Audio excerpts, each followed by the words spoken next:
Hello hello hello प्यारे बच्चों, नमस्ते, नमस्कार, सत श्री अकाल, आदाब। कैसे हैं आप सब? आई होप आप सब बढ़िया होंगे। आपकी पढ़ाई लिखाई बढ़िया चल रही होगी।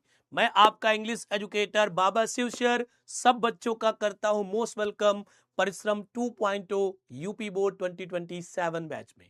डियर स्टूडेंट्स, क्लास स्टार्ट करने से पहले मुझे आप ये बता दें कि मुझे आप अच्छी तरीके से सुन पा रहे हैं, हाँ या ना? और साथ में आपको जो पीछे वाला वीडियो है ये बढ़िया दिखाई दे रहा कि नहीं, इनका आंसर करें। फिर आज के इस इंपॉर्टेंट सेशन को हम लोग लेकर के आगे चलते हैं। गुड इवनिंग बच्चों, good evening dear student, once again good evening. जय श्री राधा राधा प्यारे बच्चों, जय श्री राधा राधा। चांदनी, कुलदीप, जितेंद्र, आरोही, खुशी, संजय, जुल्फिया, इसके बाद अंश हैं, मान्या, अमृता, अंजलि, साक्षी, पायल, सबा, परवीन, प्राची, निदा, विशाल, चांदनी, स्वाति, बहुत बढ़िया सारे स्टूडेंट्स, मुबारक, मलिक, बहुत अच्छे बेटा जी, Shadna, Anushka, Simran, good evening, Pinky, good evening सब बच्चों से, गुड इवनिंग, जय श्री राधा राधा है बेटा जी, प्रांजल, नितिन, सूरज, फिरदौस, शिवांशी, जितेंद्र, रितिका, साहिल, अवंतिका, अमित, रवि, शालिनी, जया, निधि, राहुल, अंशु, सपना, अर्पिता, हिमांशु, आर्यन, सारे बच्चे आ चुके हैं क्लास में, बढ़िया लगा देख करके। इज एवरीथिंग क्लियर बच्चों? जो मैंने पूछा पहले वो बताइए, सब क्लियर है? कोई दिक्कत परेशानी किसी को? गुड इवनिंग बच्चों।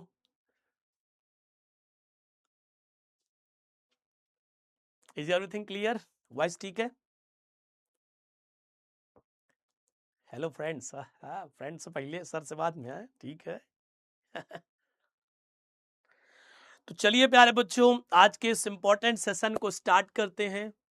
और अगर आपका सपना है नीट क्रैक करना, जेई क्रैक करना, या फिर आप बनना चाहते हैं डिफेंस के कोई ऑफिसर, एनडीए क्रैक करना, एफ कैट क्रैक करना, या फिर आप बनना चाहते हैं एक्साइज इंस्पेक्टर, यूपीएससी में जाना चाहते हैं, एसएससी क्वालिफाई करना चाहते हैं, तो इन सब के लिए बच्चों एक मोस्ट इंपॉर्टेंट सब्जेक्ट आप मिस कर देते हैं, that is English. English dear students एक ग्लोबल लैंग्वेज है, इसलिए हर एक सब्जेक्ट के साथ साथ इंग्लिश को लेकर के जरूर चलें। इंग्लिश में भी थोड़ा सा इंटरेस्ट अपना डेवलप करें, मैं आपको हमेशा समझाता हूं, ठीक है। मैं चाहता हूं कि मेरे स्टूडेंट्स बहुत अच्छे रहें, बहुत बेहतरीन रहें और बहुत ही योग्य रहें, एबल रहें। वॉइस क्लियर नहीं आ रही? क्या मतलब बेटा, वॉइस क्लियर आ रही होगी बेटा? डोंट वरी हिमांशु, 90 प्लस आएंगे क्लास 12 में, टेंशन नहीं लेना। इंग्लिश में, इंग्लिश में आपके 90 प्लस मार्क्स आएंगे। सीयूटी भी इंपॉर्टेंट है, यस सीयूटी भी इंपॉर्टेंट है। वॉइस लो है, ओके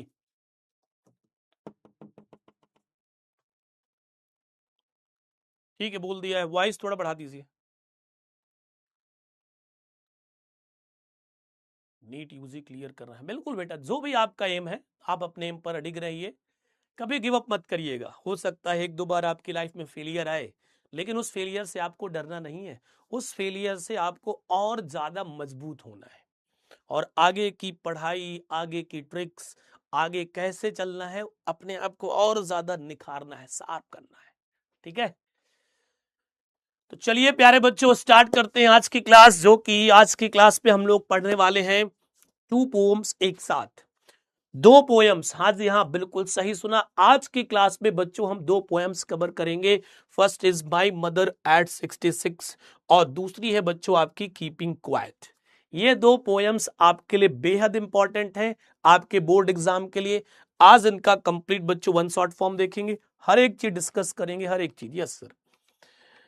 क्या हुआ तेरा वादा, जैसे कि रोज बच्चों हम आपको बताते हैं बच्चों, पहले एग्जाम से रिलेटेड बात करेंगे। किससे रिलेटेड बात करेंगे स्टूडेंट्स? एग्जाम से रिलेटेड बात करते हैं, ठीक है।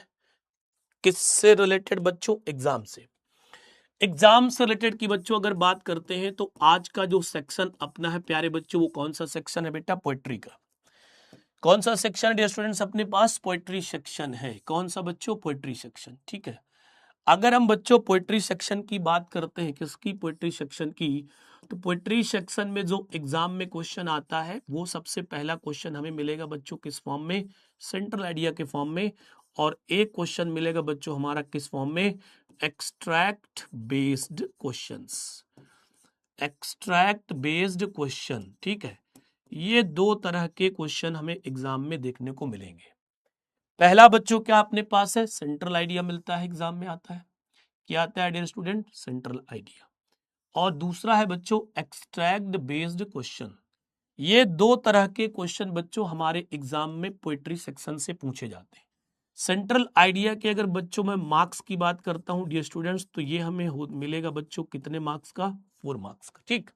और अगर एक्सट्रैक्ट बेस्ड क्वेश्चंस की बच्चों बात करते हैं मार्क्स की, तो डियर स्टूडेंट ये हमें मिलने वाले हैं कितने मार्क्स के बच्चों, 6 मार्क्स के। 3 क्वेश्चंस इसमें आपसे पूछे जाएंगे। कितने क्वेश्चंस बच्चों, 3 क्वेश्चंस आपसे पूछे जाएंगे। कितने क्वेश्चंस बच्चों, 3 क्वेश्चंस आपसे पूछे जाएंगे, याद रखिएगा। कितने क्वेश्चन बच्चों, 3 क्वेश्चंस पूछे जाएंगे। एक क्वेश्चन 2 मार्क्स का होगा, टोटल 6 मार्क्स हो जाएंगे, ठीक। अब यहाँ पर जो सेंट्रल आइडिया वगैरह है, इन सब चीजों के बारे में आपको बता दूं कि ये सारे जो क्वेश्चंस होंगे बच्चों, ये सारे क्वेश्चंस हमारे डिस्क्रिप्टिव फॉर्म में होंगे। किस फॉर्म में होंगे बच्चों, डिस्क्रिप्टिव फॉर्म में होंगे। पोएट्री सेक्शन से भी हमें कोई ऑब्जेक्टिव, दैट मींस एमसीक्यूज के क्वेश्चंस देखने को नहीं मिलेंगे। तो ये फितूर अपने माइंड से निकाल दीजिएगा, ये दिमाग से अपने निकाल देना है कि सर जी क्या हमें एमसीक्यूज के क्वेश्चन पोएट्री सेक्शन से देखने को मिलेंगे। No sir, no, never, no never. ठीक है बेटा, ये बात समझ आ गई आप सबको। चलो बढ़िया है, आपस में बातचीत मत करिए, ज्यादा बेहतर रहेगा, ठीक है।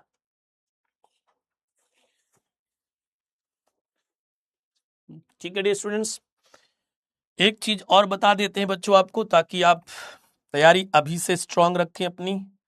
अभी से सर, हाँ बेटा अभी से मैं आपको बता देता हूं क्या।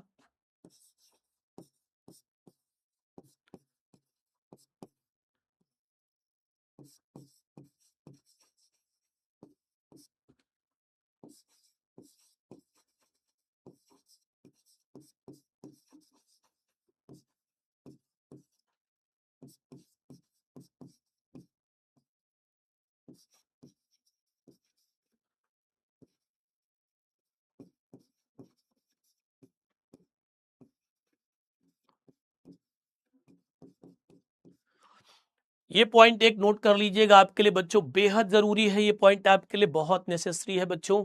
ये दोनों पोएम्स बोर्ड एग्जाम के लिए वेरी इंपॉर्टेंट है, ठीक है। तो ये दोनों पोएम्स आपको अच्छे से पढ़नी है, समझनी है, इनके क्वेश्चंस आंसर्स कैसे हैं, इनका सेंट्रल आइडिया कैसा है, इनकी एक्सप्लेनेशन क्या है। चलिए फटाफट से स्टार्ट करते हैं। लास्ट क्लास की बच्चों अगर बात करते हैं, तो लास्ट क्लास में हमने the last lesson chapter complete किया था, जिसमें हमने आपको इंपॉर्टेंट शॉर्ट क्वेश्चंस भी कराए थे, इंपॉर्टेंट लॉन्ग क्वेश्चंस भी कराए थे। ये चैप्टर हमने कंप्लीट कर लिया है। जिन बच्चों ने भी इस चैप्टर की क्लास नहीं ली है, तो प्लीज बच्चों कल संडे है, इस चैप्टर की क्लास को आप कवर कर लेना, जिससे कि आपका बैकलॉग ना होने पाए।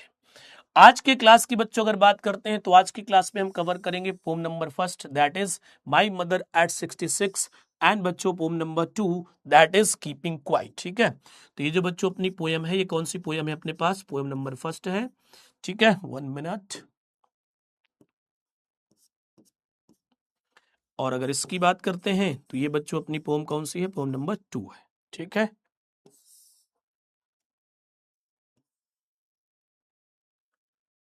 डन है बेटा, कोई प्रॉब्लम, कोई समस्या किसी को नहीं है। आगे बढ़ चलते हैं बच्चों नेक्स्ट। तो पहली पोम की बच्चों हम लोग बात करते हैं, that is my mother at 66। चलिए फटाफट से बच्चों बात करेंगे यहां पर हम किसकी, इस पोयम की, that is my mother at 66। यहां पर बच्चों ये पोयम बहुत ही इमोशनल पोयम है। माई मदर, मेरी मम्मी एट 66, जो पोएटेस हमारी हैं, उनकी मम्मी 66 साल की है, 66 ईयर्स की उनकी एज है, वृद्ध हैं, काफी एज्ड हो गई है। हमारे भी घर में दादा दादी होते हैं, कभी आप दादा दादी के पास गए हैं, कितनी वृद्ध होती हैं, कितना अच्छा लगता है उनके पास बैठना। या आप भी फील करेंगे कुछ दिनों के बाद, अभी तो आप नहीं फील कर पाएंगे, कभी अभी आपके जो मम्मी पापा हो यंग होंगे, जब आपके मम्मी बुढ़ी हो जाएंगी, वृद्ध हो जाएंगी, तो आप कैसा फील करेंगे, वो इस पोयम में बच्चों हम समझने की कोशिश करते हैं।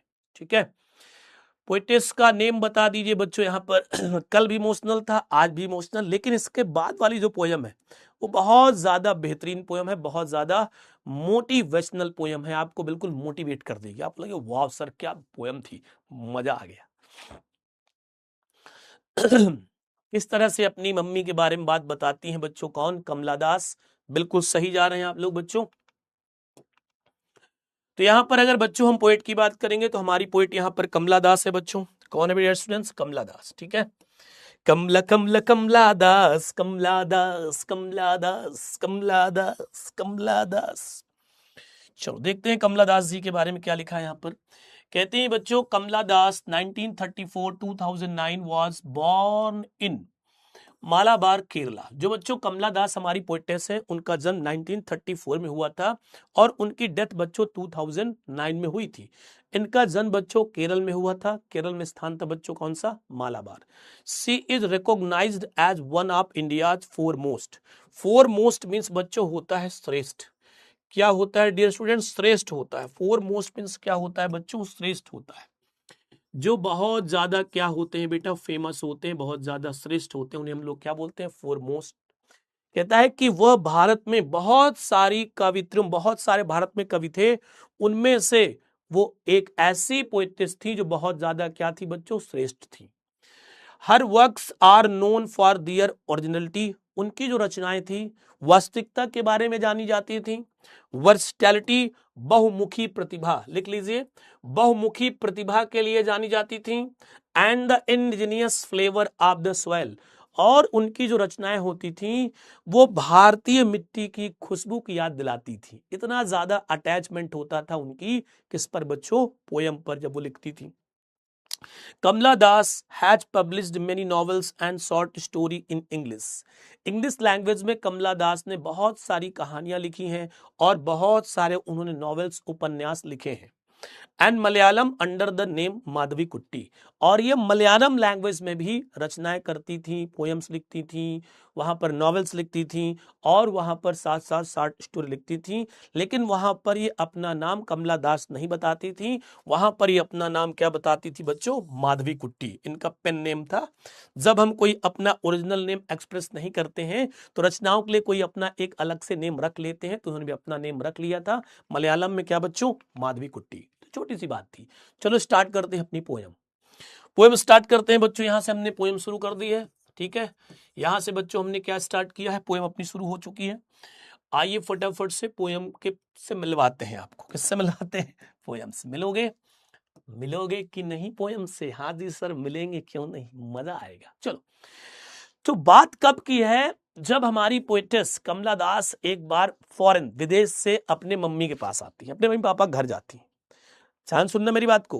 कमला दास जो हमारी पोएटेस हैं, वो छुट्टियां मनाने अपने मम्मी पापा के घर आती हैं, उनसे मिलने आती हैं। वो फॉरेन में रह करके पढ़ाई करती हैं। जब आती हैं तो उसके बाद फिर वो वापस जाती हैं अपने घर से। तो वहीं से ये स्टोरी स्टार्ट होती है, वहीं से ये बच्चों पोएम स्टार्ट होती है। और क्या कहती है poem? Driving from my parents home to Cochin last Friday morning, I saw my mother beside me, doors open mouth, her face ashen like that of a corpse, and realized with pain that she was as old as she looked, but soon put that thought away. बच्चों अगर आप यहाँ पर अपनी book लिए होंगे तो book में ध्यान से देखेंगे कि इस पूरी पोयम में कहीं पर भी फुल स्टॉप नहीं लगा है, बिल्कुल एंड में फुल स्टॉप लगा है। दैट मीन्स ये पूरी पोयम एक सेंटेंस में लिख दी गई है। एक सेंटेंस में, हाँ जी प्यारे बच्चों, एक सेंटेंस में लिख दी गई है, क्योंकि फुल स्टॉप एक बार भी यूज हुआ है। सब्जेक्ट वर्ब चाहे जितनी बार आप यूज करें, फुल स्टॉप जितनी बार यूज करते हैं उतना ही सेंटेंस में काउंट किया जाता है। तो बुक में गौर से देखेंगे तो लास्ट में ही फुल स्टॉप लगा होगा। इसका मीन्स ये है कि ये पूरी एक सेंटेंस में पोएम लिखी गई। कितनी बड़ी बात थी। आइए इसकी हिंदी समझते हैं धीरे धीरे। पोएटेस कमला दास छुट्टियां मनाने अपने मम्मी पापा के घर आती हैं, काफी दिन तक रहती हैं, एंजॉय करती हैं, इसके बाद वो घर से वापस लौटती हैं। चलिए देखते हैं। Driving from my parents home to Cochin last Friday morning. Last Friday morning मतलब पिछली शुक्रवार की सुबह। पोएटेस कहती हैं पिछली शुक्रवार की सुबह मैं अपने मम्मी पापा के घर से कार चला करके कोचीन की ओर जा रही थी। पिछली शुक्रवार की सुबह मैं अपने मम्मी पापा के घर से कार चलाते हुए कोचीन की ओर जा रही थी। सर ये कोचीन क्या है?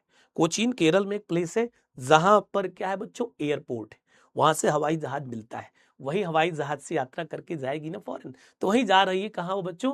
कोचीन। ठीक है, फिर क्या कहती हैं?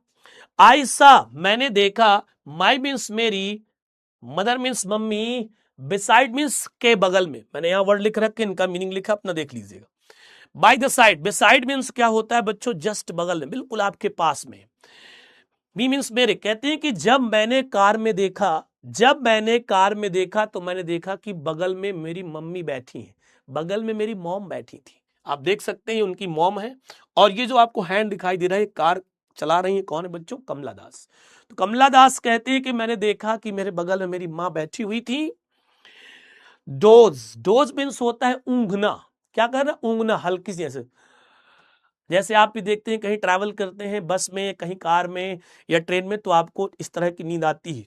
तो वो ऊँघ रही थी, ओपन माउथ, और उनका जो क्या था बच्चों, मुंह, वो क्या था, खुला हुआ था, इस तरह से कुछ वो सो रही थी। हर फेस एसन लाइक, उनका जो बच्चों चेहरा था बिल्कुल किसकी तरह हो गया था, बिल्कुल पीला पड़ गया था, पीला, एसन, राख की तरह, कलर ही नहीं था चेहरे में। दैट ऑफ अ कॉर्प्स, और उनका चेहरा ऐसा लग रहा था जैसे किसी शव के समान हो, डेड बॉडी के समान हो। आप देखते हैं डेड बॉडी में कोई ब्राइटनेस नहीं रहती, चमक चली जाती है, तो वही बताती है अपने मॉम को देख करके जो वो फील कर रही हैं, वो सारी चीजें हमसे बताती हैं। एंड रियलाइज विथ पेन, और मुझे बड़े दर्द के साथ ये महसूस हुआ, मुझे ये देख करके बड़ा दर्द हुआ, और साथ में मुझे महसूस हुआ, दैट मीन्स की she was as old as she looked, कि अब सच में मेरी माँ इतनी ज्यादा बूढ़ी हो गई हैं जितनी ज्यादा वो दिखती हैं। उनको लगा सही बात है, अब मेरी मम्मी लगता है कि वाकई में बूढ़ी हो गई, जितनी दिखती है वाकई उतनी बूढ़ी है, उन्हें बिलीव हो गया इस बात को लेकर। But soon put that thought away, लेकिन जल्दी मैंने इस बुरे विचार को अपने दिमाग से निकाल दिया, लेकिन जल्द ही मैंने इस बुरे विचार को अपने दिमाग से निकाल दिया। Let's see once again whole lines. Driving from my parents home to Cochin last Friday morning, poetess Kamala Das कहती हैं, पिछले शुक्रवार की सुबह जब मैं अपने मम्मी पापा के घर से कोचीन की ओर कार चलाकर जा रही थी, आई सा माई मदर बिसाइड मी, तो मैंने देखा मेरी माँ भी मेरे बगल में बैठी हुई थी। Dose open mouth, her face action like that of a corps, वो कहती जब मैंने उनको देखा तो उनका मुंह खुला हुआ था, उनको हल्की हल्की नींद आ रही थी, और उनके चेहरे का रंग पूरी तरह से उड़ गया था, ऐसा लग रहा था मानो वो एक जिंदा लाश के समान हो, अर्थात उनकी बॉडी एक डेड बॉडी की तरह बिल्कुल कलरलेस लग रही थी। एंड रियलाइज विथ पेन, इस बात को देखकर, इस दृश्य को देखकर मुझे बहुत दुख हुआ, और मुझे रियलाइज्ड हो गया कि she was as old as she looked, कि वो जितनी ज्यादा वृद्ध दिखती थी वाकई में उतनी ज्यादा अब वो वृद्ध हो चुकी थी। Soon but that thought away, लेकिन मैंने इस बुरे विचार को जल्द ही अपने दिमाग से निकाल दिया। ओके बच्चों, और निकालने के बाद क्या किया dear students, and looked out at young trees sprinting, the merry children spilling out of their homes. ठीक है, अब क्या किया, जब उनके दिमाग में विचार आया, ये थॉट्स आया, तो नहीं गलत विचार है, उन्होंने इस विचार को तुरंत अपने दिमाग से बाहर कर दिया, निकाल दिया, और ऐसी चीजों के बारे में सोचना बंद कर दिया। तो उसके लिए उनको माइंड डाइवर्ट करना था, तो उन्होंने क्या किया, उन्होंने कार से बाहर की ओर देखा। उन्होंने जैसे अपने कार से बाहर की ओर देखा तो क्या देखती हैं, and looked out at young trees sprinting, उन्होंने देखा कि जो क्या है बच्चों, छोटे छोटे पेड़ हैं, वो कार के साथ साथ स्प्रिंटिंग दौड़ रहे हैं। जैसे आप भी कार की ट्रैवल करते हैं, ट्रेन में जाते हैं, बस में, तो देखा होगा कि अगल बगल जो हमारे पेड़ होते हैं, हमको ऐसा फील होता है, ऐसा हमें प्रतीत होता है जैसे ये भी हमारे साथ चल रहे हैं, ऐसा लगता है ना आपको। तो उसी तरह जो हमारी पोएटेस थी कमला दास, उन्होंने कहा कि ऐसा फील हो रहा था मुझे कि जो छोटे छोटे ये पेड़ हैं, ट्रीज हैं, ये भी मेरे साथ दौड़ रहे हैं, मेरे कार के साथ साथ चले आ रहे हैं। The merry children spilling out of their homes, और उन्होंने कहा कि अरे जब मैंने देखा तो बच्चे अपने अपने घरों से खुशी खुशी निकल रहे थे, बहुत खुशी खुशी बच्चे अपने घरों से निकल रहे थे बाहर, बैट बॉल लिए थे, खूब खुश थे, हेलो हाय कैसी हो, क्या है, सब आपस में बात कर रहे थे, मुस्कुरा रहे थे, और अपने घर से बाहर आ रहे थे। मतलब कार के अंदर नेगेटिव थॉट्स की फीलिंग थी, किसके अंदर, कमला दास के। जैसे उन्होंने कार के बाहर देखा तो सारी पॉजिटिव फीलिंग्स आने लगी, सारी चीजें उनको पॉजिटिव नजर आने लगी, वही बताना चाहती है। फिर क्या था बच्चों यहां पर, but after the airport security check, standing a few yards away. इसके बाद क्या हुआ बच्चों, कुछ देर बाद जब कार चलती रही तो धीरे धीरे बच्चों वो कार कहां पर पहुंच गई, एयरपोर्ट पर पहुंच गई। जब हमारी पोएटिस एयरपोर्ट पर पहुंचती हैं तो उनकी सिक्योरिटी चेकिंग होती है, सुरक्षा की जो चेकिंग होती, निरीक्षण होता है। उसके बाद वो कुछ गज की दूरी पर अपनी मम्मी से खड़ी थी। जब उनकी सिक्योरिटी चेकिंग हो गई तो उसके बाद वो कुछ गज की दूरी पर अपनी मॉम से खड़ी हुई थी और क्या कहती हैं, आई लुक्ड अगेन एट हर। मैंने दोबारा उनकी ओर देखा, मैंने अपने मम्मी की ओर दोबारा देखा, मैंने अपनी मां की ओर दोबारा देखा। Wan pale as late winter's moon and felt that old familiar ache. अब उन्होंने क्या कहा बच्चों, फैमिलियर एक मीन्स होता है जाना पहचाना दर्द। क्या होता है स्टूडेंट्स, जाना पहचाना दर्द। तो पोएटेस कहती हैं कि मैंने जब दोबारा उनकी ओर फिर से देखा तो वही वैन कलरलेस पीला पड़ा चेहरा मुझे नजर आया और उनका चेहरा ऐसा लग रहा था मानो ठंड के समय में जब चंद्रमा निकलता है तो बिल्कुल धुंधला दिखाई देता है, उसी तरह से मेरे मम्मी का भी चेहरा बहुत धुंधला दिखाई दे रहा था। And felt that old familiar एक, और मुझे फिर से वही पुराना जाना पहचाना दर्द हुआ। कौन सा, जो कार के अंदर हुआ था उनको अपनी मॉम को देख करके कि वाकई में बहुत बूढ़ी हो गई है, लगता है अब ज्यादा दिन तक जी नहीं पाएंगी। वही फिर से दर्द उनकी चेहरे के सामने आ गया, वही फिर से वो सोचने लगी। माई चाइल्डहुड फियर, और मेरा जो बचपन का डर था वो भी वापस आ गया मेरे मन के अंदर। ठीक है, कहती है but all I said was see you soon अम्मा, all I did was smile smile and smile. और वो क्या कहती हैं, बट ऑल आई सेड, लेकिन मैंने अपने दुख को प्रकट नहीं किया, मैंने उनसे कुछ नहीं कहा, कुछ नहीं बोली। सी यू सून अम्मा, मैंने केवल उनसे ये कहा अम्मा दोबारा जल्द मिलेंगे, अम्मा दोबारा जल्द मिलेंगे। और मैं केवल मुस्कुराती रही, मुस्कुराती रही, मुस्कुराती रही, इसके सिवा मैंने कुछ भी नहीं कहा। ठीक है, let's see once again dear students. And looked out at young trees sprinting the married children spilling out of their Holmes.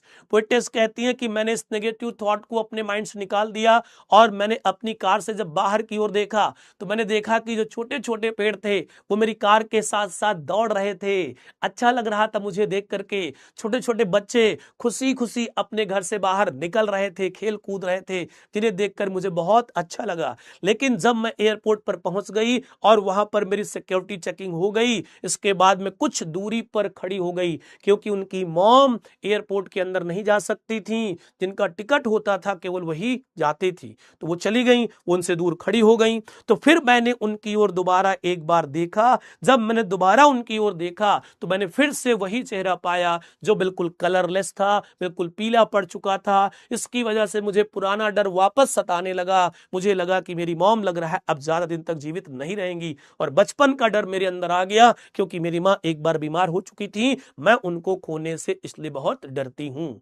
लेकिन मेरे अंदर बहुत ज्यादा दुख था, मैं इस बात को लेकर बहुत परेशान थी कि अगली बार जब मैं अपने घर आऊंगी तो हो सकता है मेरी मॉम मुझसे ना मिल पाए। लेकिन मैंने ये दुख की बात अपनी मॉम से नहीं कहा, मैं उनसे कुछ भी नहीं बोली, मैं केवल उनकी ओर देखती रही और उनसे मैंने कहा अम्मा बड़ी जल्दी फिर मिलेंगे। और मैं मुस्कुराती रही, मुस्कुराती रही, मुस्कुराती रही, मुस्कुराती रही, मुस्कुराती रही, और मुस्कुराते मुस्कुराते मैं चली गई। चलिए जल्दी बताएं सारे बच्चे चैट बॉक्स पर, is it clear, understood, is it clear, understood? सब बच्चों को कंफर्म है यहां तक सारी चीजें? बता दीजिए एक बार। क्लियर है बेटा? कमला दास, कमला दास, कमला दास, कमला दास, कमला दास, चलो बता दो फिर आगे चलते।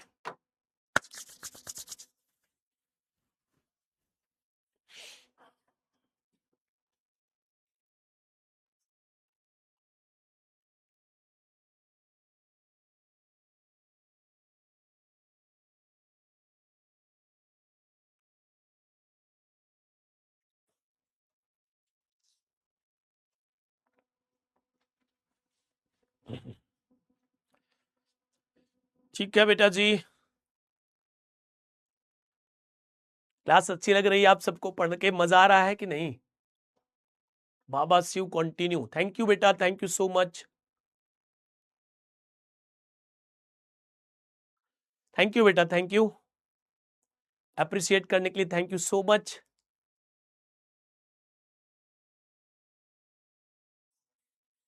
चलिए आगे चलते हैं।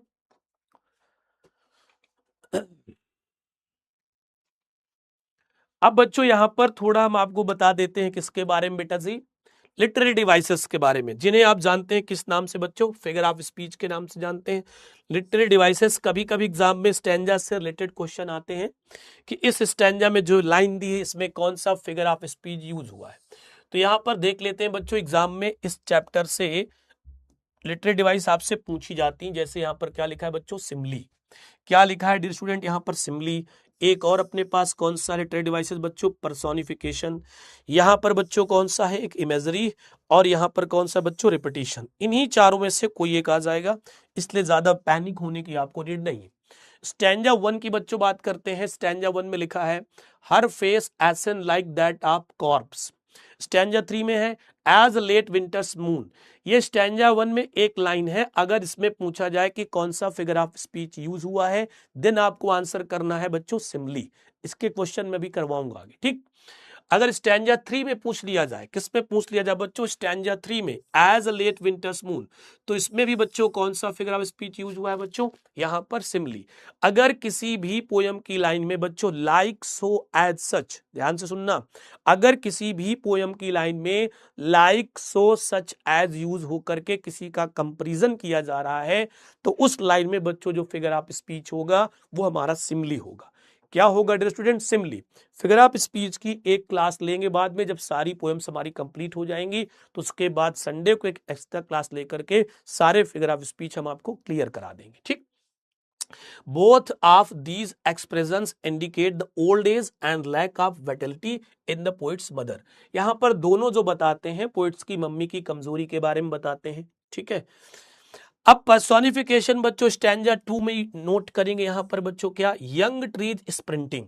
जब किसी सेंटेंस में या किसी लाइन में नॉन लिविंग थिंग का कोई सब्जेक्ट हो, नॉन लिविंग थिंग का कोई क्या हो सब्जेक्ट, और वो वर्क किसकी तरह करने लगे बच्चों, यस लिविंग थिंग की तरह, तो समझ जाना उसमें पर्सोनिफिकेशन है। जैसे मैं एक सेंटेंस आपके सामने बेटा यहां पर लिखता हूं आगे, इसी के आगे लिख देता हूं। जैसे मैंने यहां पर क्या लिख दिया बच्चों, लव इज ब्लाइंड। तो बच्चों ब्लाइंड होने का काम किसका है, लोगों का, जो कि क्या होगा, लिविंग थिंग। लेकिन यहां पर लव हमारा क्या है, एक नॉन लिविंग थिंग का सब्जेक्ट है, लेकिन एक्ट किसकी तरह कर रहा है, लिविंग थिंग की तरह। तो लव इज ब्लाइंड भी कौन सा, पर्सोनिफिकेशन हो जाएगा। कौन सा लिटरेरी डिवाइस है, कौन सा फिगर ऑफ स्पीच है बच्चों, पर्सोनिफिकेशन।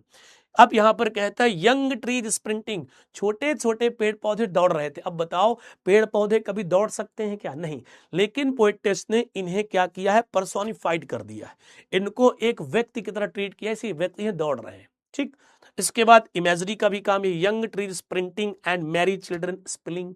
ये कहता है कि इमेजरी इमेजिनेशन कर रहे हैं, इमेजरी इमेजिनेशन कर रही हैं कि यहाँ पर जो पेड़ पौधे दौड़ रहे हैं, बच्चे निकल कर रहे हैं, तो मतलब खुशी हो रही है उनको, ठीक है।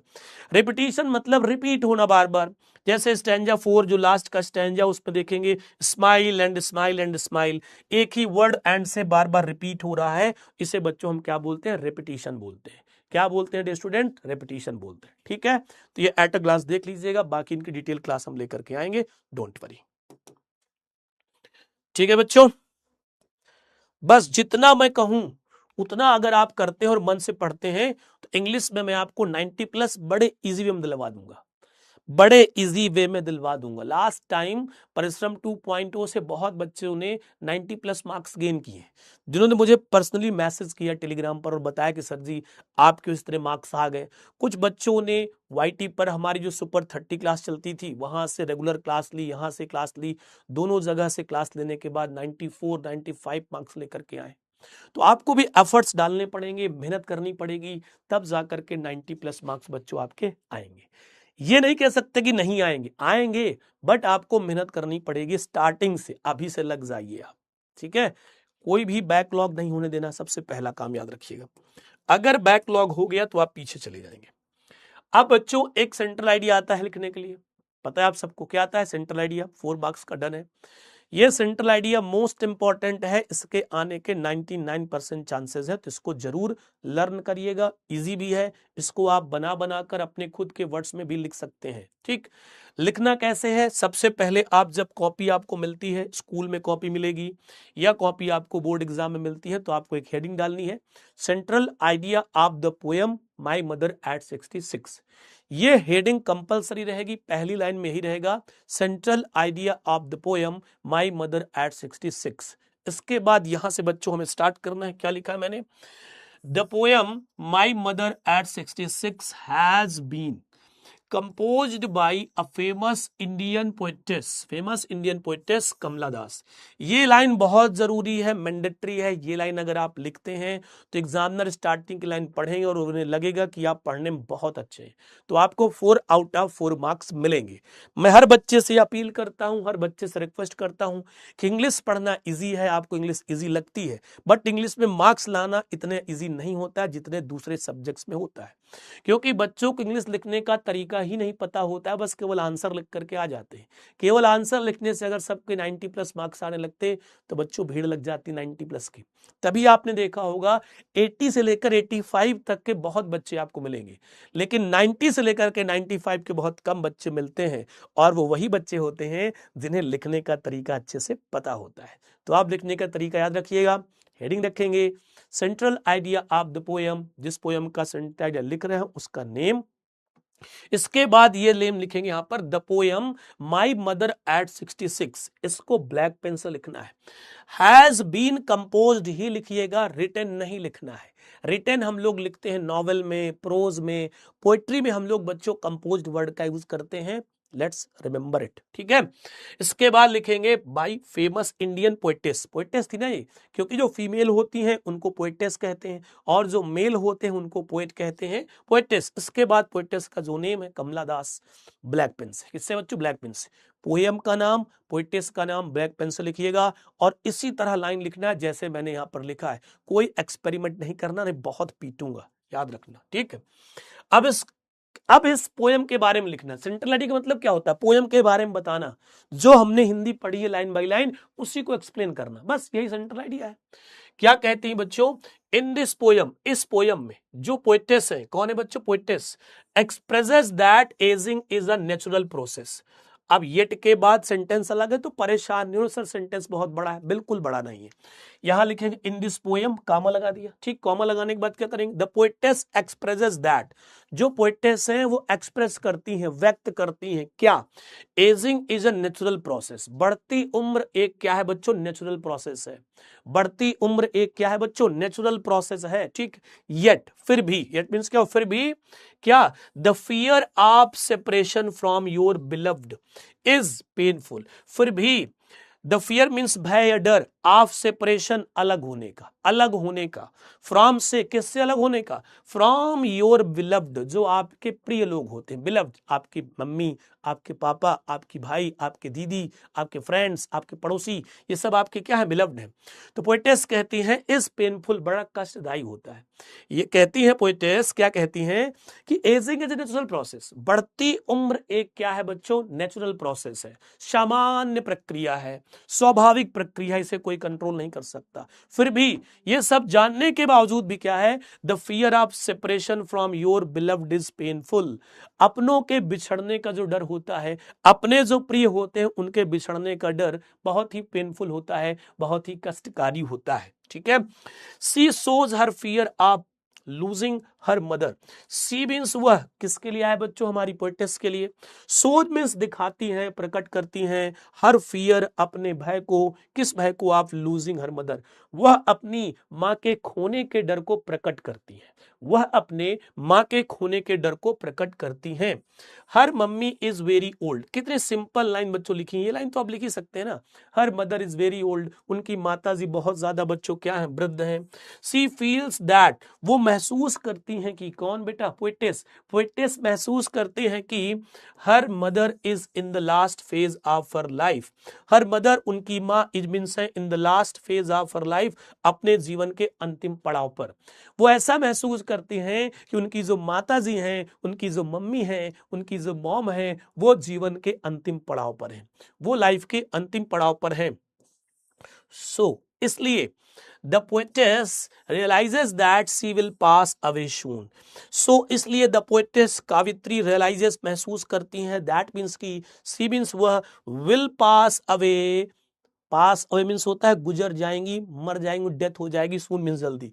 इसलिए पोएटिस को महसूस होता है कि उनकी मृत्यु जल्द ही हो जाएगी। एट दिस, इस पर, the poetess gets scared of this thought. इस पर क्या होता है, द पोएटिस कवित्री gets scared of this thought, इस विचार से बहुत ज्यादा भयभीत हो जाती हैं, इस विचार से बहुत ज्यादा बच्चों वो डर जाती हैं। But to come out from his negative thought, but means लेकिन to come out from this negative thought, इस नकारात्मक विचार से बाहर आते हुए, लेकिन वो इस नकारात्मक विचार से बाहर आती हैं। She looks outside of the car, इसके बाद वो कार से बाहर की ओर देखती हैं, इसके बाद वो कार से बाहर की ओर देखती हैं। And the world outside was full of activity, और जब वो बाहर की ओर देखती तो उनको लगता है कि अरे ये संसार तो पूरा काम में लगा हुआ है, यहाँ किसी के पास रोने धोने का टाइम ही नहीं है, रिग्रेट करने का नहीं टाइम, सब यहाँ अपने अपने काम में लगे हुए हैं। और जो जो देखा बताइए क्या देखा, the young trees seem running fast, उनको ऐसा लग रहा था कि जो छोटे छोटे पौधे हैं ये बड़ी तेजी से दौड़ रहे हैं, चल रहे हैं। चिल्ड्रन लुक वेरी हैप्पी, बच्चे बहुत खुश दिखाई दे रहे हैं। दे आर प्लेइंग हैप्पीली, वो खुशी खुशी खेल रहे हैं। At airport she looks again at her old mother, airports पर वो फिर से दोबारा अपनी वृद्ध माँ की ओर देखती हैं। She feels pained to look at the colourless and pale face of her mummy, इसके बाद बच्चों क्या होता है, she feels pain to look at the colourless and pale face of her mother, जब वो अपनी माँ के पीले पड़े हुए चेहरे को, बेरंग चेहरे को देखती हैं तो उन्हें बहुत ज्यादा कष्ट होता है, बहुत ज्यादा पेन होता है। But hiding her tears, tears mean बच्चों क्या होता है, आंसू। टीयर्स मीन डियर स्टूडेंट्स क्या होता है बेटा जी, आंसू होता है, ठीक है। टीयर्स मीन्स क्या होता है बेटा, आंसू। देखे ना आंखों में जो आपके आंसू आते हैं उन्हें हम लोग क्या बोलते हैं बेटा, टीयर्स बोलते हैं।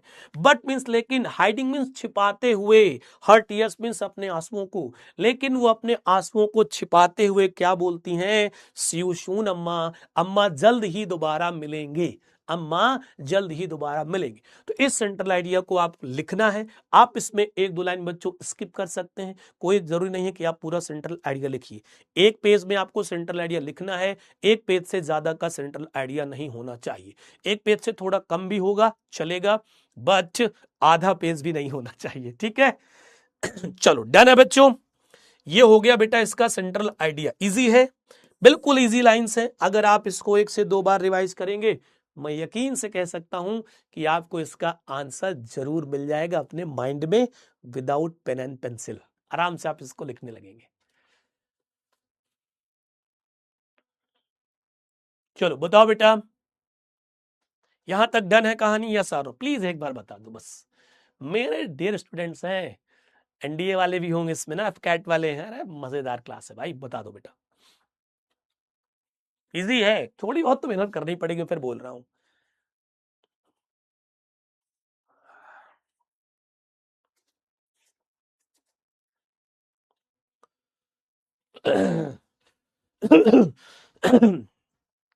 गले में खिचखिच, विक्स की गोली लो, खिचखिच दूर करो, बट अभी है नहीं यहाँ, अब लेके आऊंगा कल।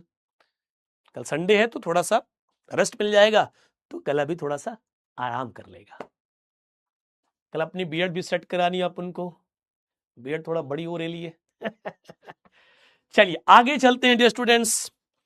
यस बहुत बढ़िया, थैंक यू सो मच, इतना ज्यादा एप्रिसिएशन के लिए और इतनी ज्यादा इंथुसियाज्म के लिए थैंक यू सो मच। अब बच्चों एक्सट्रैक्ट बेस्ड क्वेश्चन की बात करते हैं, किसकी बात करते हैं, एक्सट्रैक्ट बेस्ड क्वेश्चन की। बच्चों सेंट्रल आइडिया में आपको ऑप्शन मिलेगा, यस मिलेगा, 3 सेंट्रल आइडिया पूछे जाएंगे, उनमें से कोई एक सेंट्रल आइडिया आपको करना होगा। बट याद रखिएगा एक्सट्रैक्ट में आपको कोई ऑप्शन नहीं मिलेगा, सिंगल आएगा, इसलिए बी केयरफुल।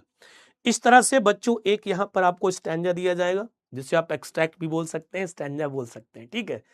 और ये देखिए 2023-25 में स्टैंजा आया था, इस तरह से स्टैंजा दिया जाएगा, इस तरह से एक एक्सट्रैक्ट दिया जाएगा, और इससे रिलेटेड आपको यहां पर एक क्वेश्चन दिया जाएगा, उसका आंसर आपको लिखना होगा। मैंने यहां पर आंसर लिख दिया है ताकि टाइम आपको कम देना पड़े, टाइम आपका कम लगे। तो देखो पहले क्वेश्चन यहां पर क्या कहता है, अब अगर मैं आपसे कहूं कि जितने एक्सट्रैक्ट मैं आपको कराऊं केवल आप उतने एक्सट्रैक्ट कर लीजिए तो उनमें से बोर्ड में आ जाएगा, तो आंसर सिंपल सा है यस। हर पोयम का मैं वही एक्सट्रैक्ट कराऊंगा जो इंपॉर्टेंट है, जो बोर्ड एग्जाम में आएगा, आप उतना एक्सट्रैक्ट कर लेंगे, आपका काम हो जाएगा। पूरा पोइट्री सेक्शन कंप्लीट होने के बाद मैं एक ऐसा भी सेशन लेता हूं, परीक्षा 1.2 में लेने वाला हूं, जिसमें सारे एक्सट्रैक्ट में डिस्कस करूंगा 2 घंटे क्लास में एक्स्ट्रा क्लास लगवा कर। सारे एक्सट्रैक्ट पहले सीट में आपको प्रोवाइड करा दूंगा, उसके बाद उसका आंसर मैं आपसे मैच करवाऊंगा, यहां पर सारा कुछ होगा। तो आप बिल्कुल चिंता मत करिए, जो मैं आपसे कहता हूं मेरी क्लास फॉलो करिए, बैकलॉग मत करिए, जो मैं कहता हूं उसको बढ़िया अच्छे से अपने दिल में रख करके, बड़ा भैया समझ करके, सर समझ करके बस फॉलो करते रहिएगा, सब हो जाएगा विदाउट एनी टेंशन। तो पहला क्वेश्चन पूछता है बच्चों, how was the poet's mother compared. How means कैसे, वाज मीन्स थी, द पोएट्स मीन्स पोएट की, mother means mummy, compared means तुलना की गई। पोएटेस की मम्मी की तुलना कैसे की गई। और सुन लीजिए, पोएट्री सेक्शन में एग्जाम में पोएट लिख करके आता है, पोएटेस लिख करके आता है, डजंट मैटर। आप उसे ठीक नहीं करने लगना कि सर ने तो कहा था पोएटेस होता है, सर ने भी कहा था, बुक भी ये कहती है। लेकिन अगर क्वेश्चन में पोएट्स लिखा है तो आंसर में हम पोएट्स ही लिखेंगे, उसे सुधारने की जरूरत नहीं है, ठीक। तो अब मैंने पढ़ाया था पोएम आपको, कैसे कंपेयर किया गया था, कैसे तुलना की गई थी पोएटेस की मम्मी की। तो यहां पर भी लिखा होगा, देखो, I looked again at her wan pale as a late winter's moon, late winter's moon and felt that old familiar ache my childhood's fear. Winter's moon से तुलना की गई थी। आंसर बिल्कुल सिंपल है बच्चों, क्या हमें सब्जेक्ट चाहिए, तो यहां पर वॉज के बाद जो लिखा था वो हमारा क्या था बच्चों, सब्जेक्ट। क्या लिखा था, द पोएट्स मदर। इस सब्जेक्ट को इधर ले आइए, ये हमारे सेंटेंस का क्या है डियर स्टूडेंट्स, ये हमारे सेंटेंस का है बच्चों सब्जेक्ट, इसको इधर ले आओ। द पोएट्स मदर, ये हमारे सेंटेंस में बच्चों क्या है, वर्ब है, इसको उठाकर सब्जेक्ट के बाद लगा दो। क्या लगा दिया, वॉज। इसके बाद ये बच्चों हमारे पास क्या था, मेन वर्ब था गुरुजी। क्या था बच्चों, मेन वर्ब। अब मेन वर्ब किसके बाद आती है, हेल्पिंग वर्ब के बाद, तो क्या जाए, कंपेयर्ड। आ गया, बस आ गया, डन है, आ गया, डन है कि नहीं, ठीक है। अब हम यहां पर क्या लगाएंगे, टू, इसके बाद द लेट विंटर्स मून, ये उठा लो, ये उठा लो, बस लेट विंटर्स मून, बस यहां पर आपको टू ऐड करना है, बन गया आंसर इजी, बन गया answer easy. The poet's mother was compared, ठीक है, the poet's mother was compared, poet की मम्मी का कंपेयर किया गया किससे, to the late winter's moon, जैसे ठंड के समय में देर से जब चंद्रमा निकलता है, बस खत्म। आगे आ जाओ बच्चों, एक्सट्रैक्ट वही रहेगा, क्वेश्चन दूसरा पूछा गया, 3 क्वेश्चंस पूछे जाते हैं।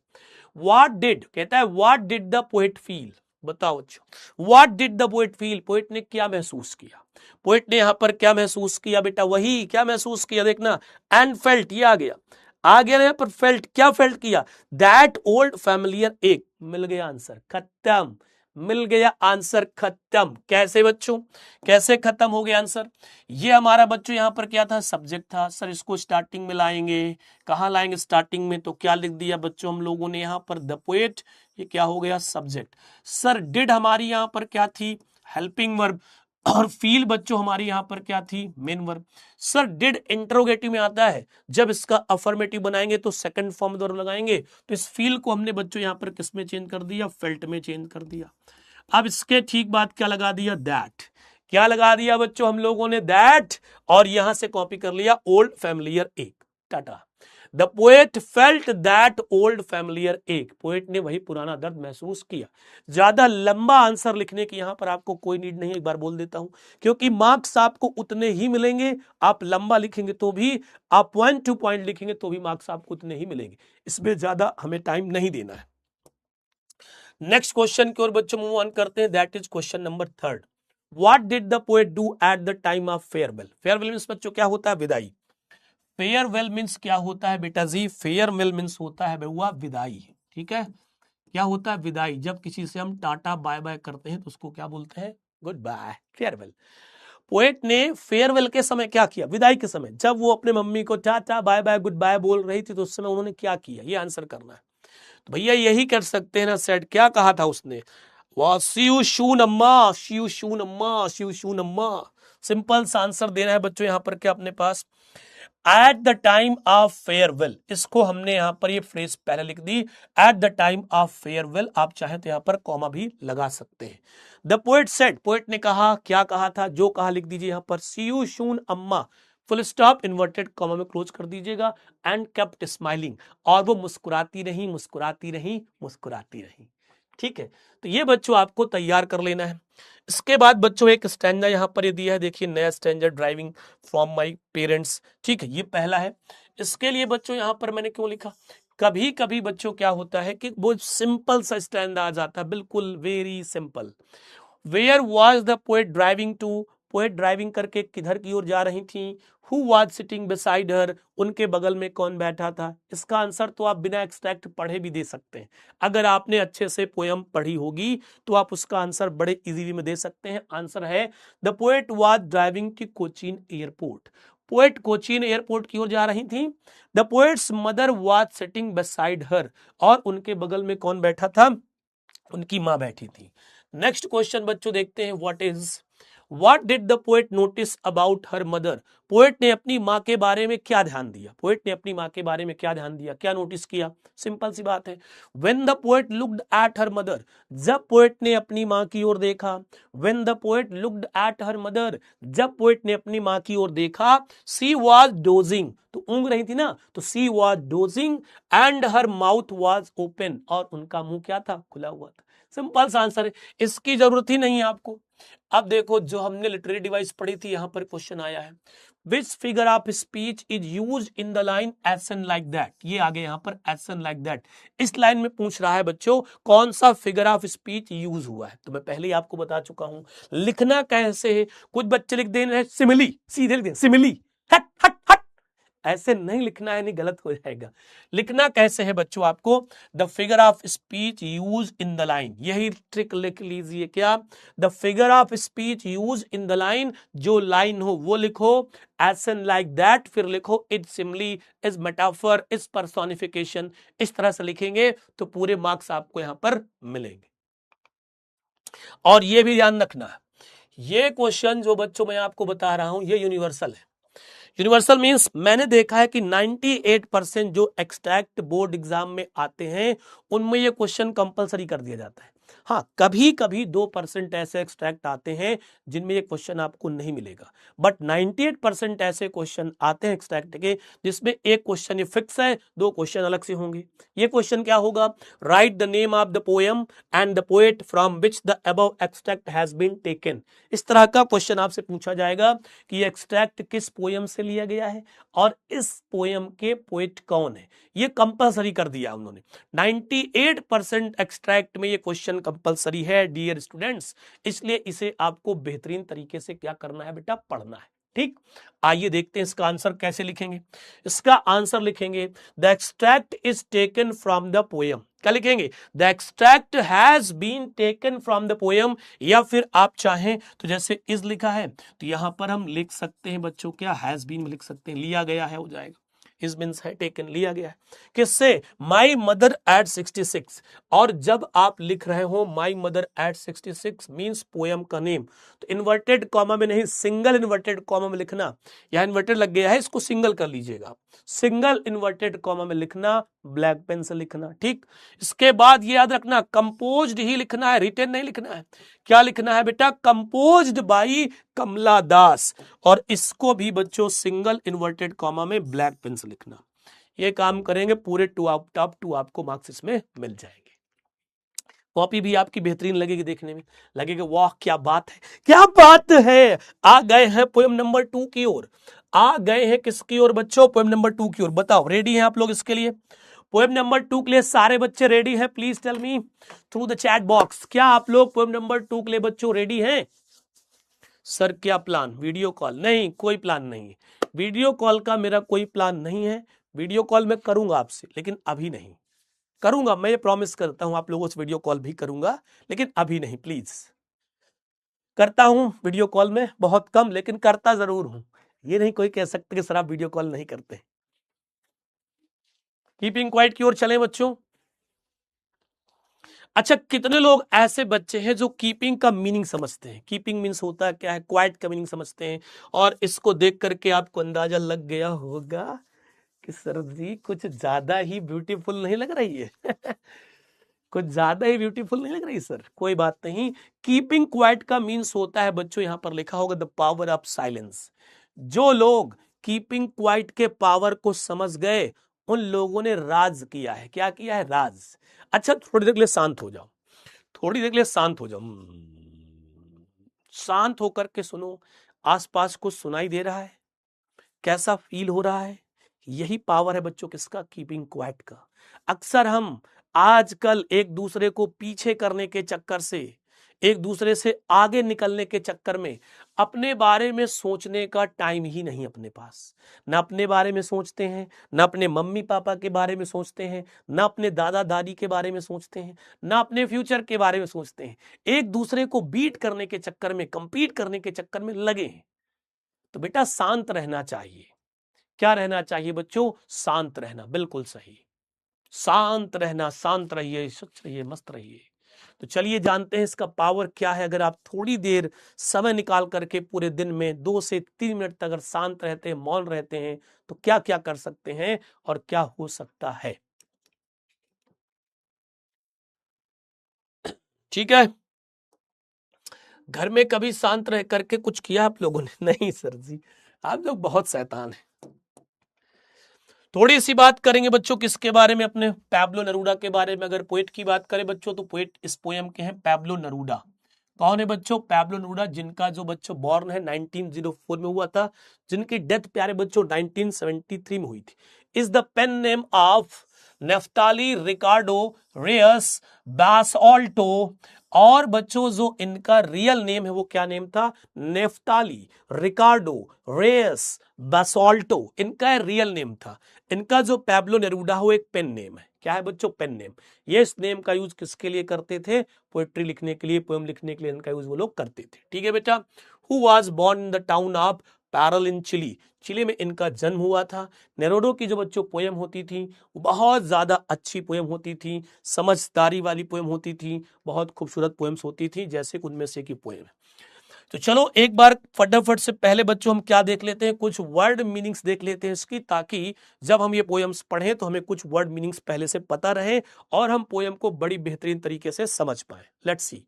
पहला वर्ड बच्चों यहां पर आपको मिलेगा काउंट। क्या मिलेगा बच्चों? काउंट मिलेगा। से नंबर्स गिनना। काउंट मीन्स क्या होता है बच्चों? गिनना होता है। अगर आपके पास बुक है तो आप उसमें देखेंगे पहली ही लाइन में आपको ये वर्ड मिल रहा होगा। ठीक है। इसके बाद बच्चों एक वर्ड आपको स्टिल मिलेगा उसी लाइन में आगे। क्वाइट और मोशनलेस, शांत या स्थिर, इसका मीनिंग होता है। फेस की अगर बच्चों बात करते हैं तो कैनवस, धरातल या फलक, इसकी बात हम लोग करते हैं यहाँ पर। एक्सोटिक की मीन्स बच्चों बात करें अनयूजुअल, दैट मीन्स अट्रैक्टिव, अनोखा या क्या होता है बच्चों? आकर्षक।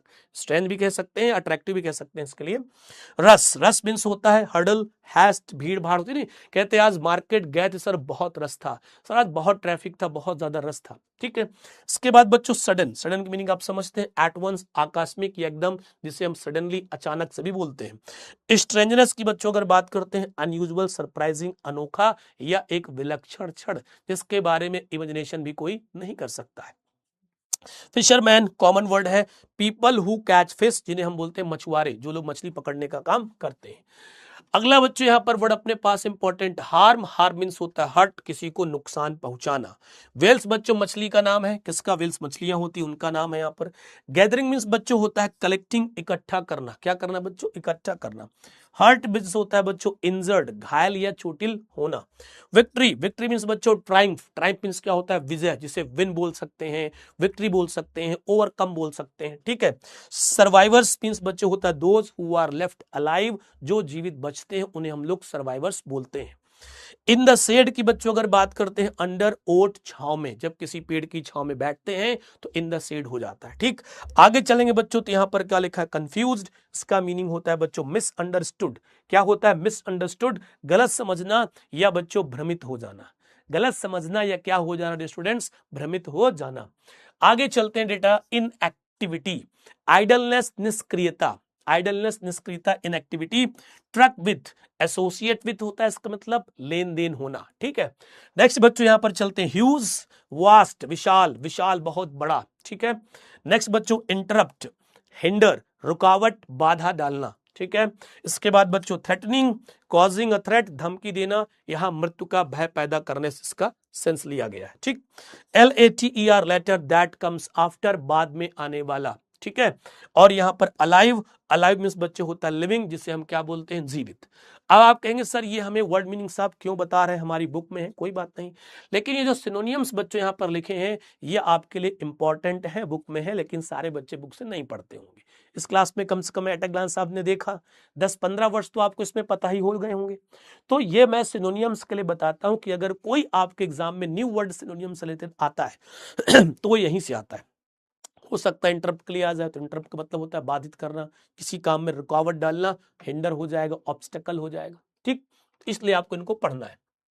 चलिए स्टार्ट करते हैं अपने भाई साहब, दैट इज किसको बच्चों, पोयम को स्टार्ट करते हैं।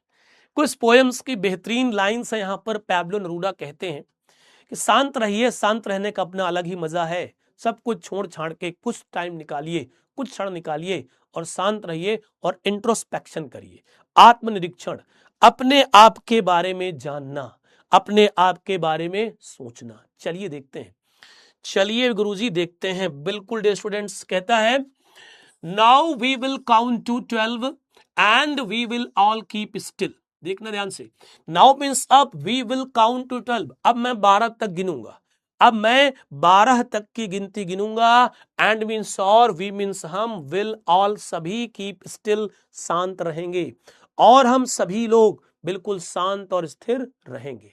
ठीक है, तो दो लाइंस का मीनिंग समझ में आ गया। पैब्लो नेरूदा कहते हैं अब हम लोग 12 तक की गिनती गिनेंगे और हम सभी लोग शांत एक साथ मिलकर के अब पूरी तरह से स्थिर रहेंगे। पैब्लो नेरूदा कहते हैं हम लोग मिलकर के 12 तक की गिनती गिनेंगे और हम सभी लोग बिल्कुल शांत रहेंगे, स्थिर रहेंगे, पूरी तरह से शांत रहेंगे, कुछ भी एक्टिविटीज नहीं करेंगे। फिर कहते हैं for once on the face of the earth let's not speak in any language, let's stop for 1 second. अब क्या कहते हैं बच्चों, फॉर वंस, एक बार के लिए ही। फॉर वंस मीन्स क्या होता है, एक बार के लिए ही। मैं मीनिंग बोलता जा रहा हूं, आप इनको बाद में लिखते जाइएगा, ठीक है। On the face of the earth means बच्चों पृथ्वी के धरातल पर। कहां पर स्टूडेंट्स, पृथ्वी के धरातल पर। लेट्स नॉट स्पीक, चलो नहीं बोलते हैं, इन एनी लैंग्वेज, किसी भी भाषा में। लेट्स स्टॉप, चलो रुक जाते हैं, फॉर 1 सेकेंड, एक सेकेंड के लिए ही। तो पैब्लो नेरूदा कहते हैं सेकंड स्टैंजा में, अरे भाई लोग सुनो मेरी बात, for once on the face of the earth, एक बार के लिए सही इस पृथ्वी के धरातल पर, एक बार के लिए ही सही इस पृथ्वी के धरातल पर, let's not speak in any language, चलो हम लोग किसी भी भाषा में बातचीत नहीं करते हैं। इसका मीनिंग ये है कि पृथ्वी में कई सारी कंट्री हैं जहां पर अलग अलग भाषा बोली जाती हैं, तो पोएट का मतलब ये है कि कोई भी कहीं पर कोई बातचीत नहीं करेगा, ना तो कोई चाइना में बात करेगा, ना कोई इंडिया में बात करेगा, ना कोई जापान में, ना कोई अमेरिका में, पूरे वर्ल्ड के लोग शांत रहेंगे थोड़ी देर के लिए पूरी पृथ्वी के धरातल पर। लेट्स स्टॉप फॉर 1 सेकेंड, चलो एक सेकेंड के लिए रुक करके देखते हैं, चलो सब लोग एक सेकेंड के लिए पूरी धरती के लोग रुक जाते हैं। And not move our arms so much, और हम लोग अपने हाथों को ज्यादा हिलाएंगे डुलाएंगे नहीं, मतलब कि आर्म्स मतलब क्या होता है बच्चों, हाथ। ज्यादा हिलाने डुलाने मतलब है कि जो यूजलेस काम है उनको हम लोग नहीं करेंगे, हम लोग हाथों से ही तो काम करते हैं, अगर काम नहीं करेंगे तो शांत बैठेंगे, इसीलिए वो कहते हैं हम लोग अपने हाथों को हिलाएंगे डुलाएंगे नहीं, बिल्कुल शांत स्थिर अवस्था में रहेंगे, अपने हाथों से थोड़ी देर के लिए हम कोई काम नहीं करेंगे। ठीक है, इसको एक बार पूरा फटाफट से देख लेते हैं बच्चों। Now we will count to 12 and we will all keep still. Poet Pablo Neruda कहते हैं अब हम 12 तक की गिनती गिनेंगे और हम सभी लोग पूरी तरह से शांत रहेंगे। For once on the face of the earth, let's not speak in any language. चलो एक बार के लिए सही इस धरातल पर, इस पृथ्वी पर कोई भी किसी भी भाषा में बातचीत नहीं करता है। Let's stop for 1 second and not move our arms so much. चलो एक सेकंड के लिए सब लोग रुक जाते हैं और कोई भी काम नहीं करते हैं। आई होप ये लाइन्स आपको बच्चों अच्छे से समझ आ गई होंगी। ठीक है, डन है। चलिए आगे चलते हैं बच्चों, ये इंपॉर्टेंट आपका स्टैंजा है।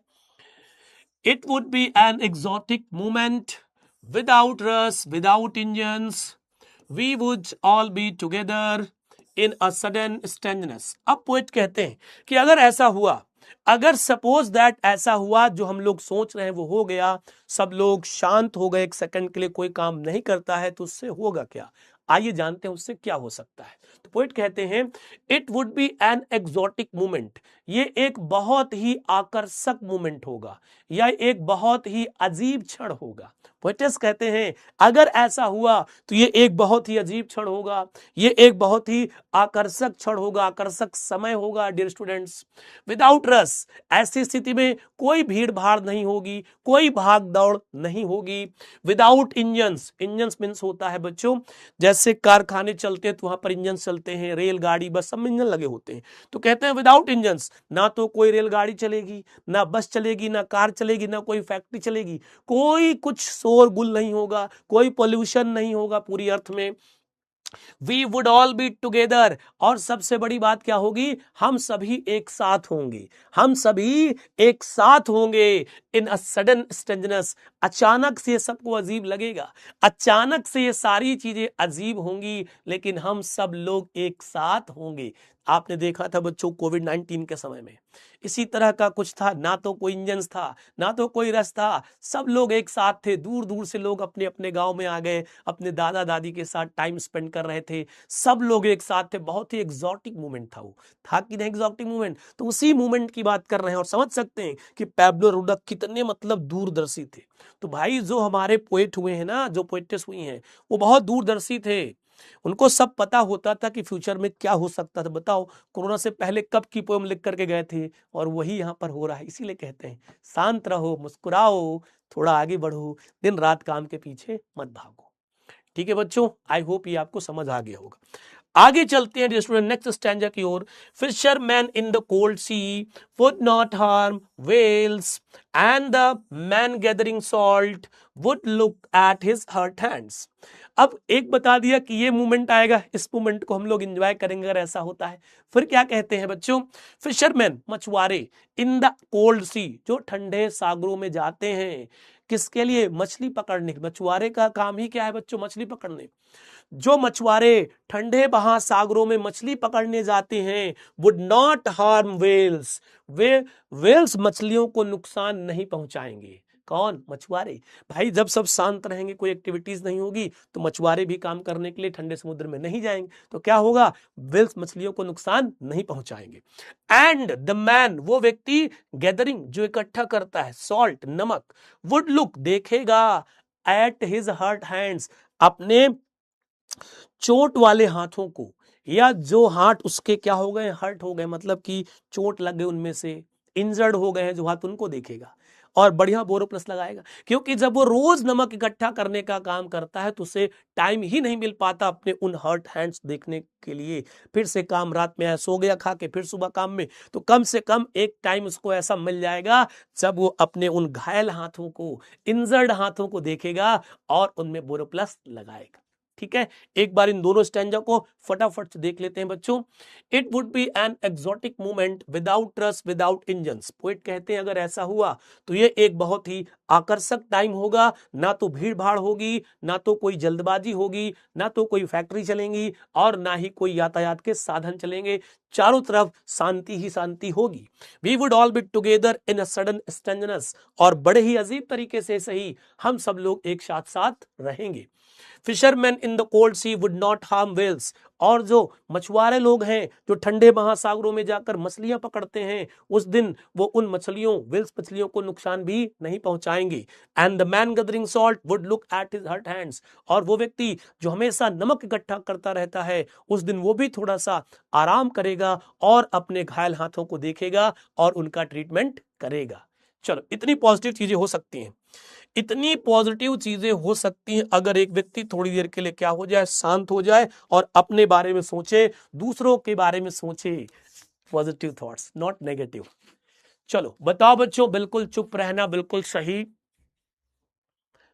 बताइए बेटा, क्लियर है कहानी यहां तक सबको? सच बताइए ईमानदारी से।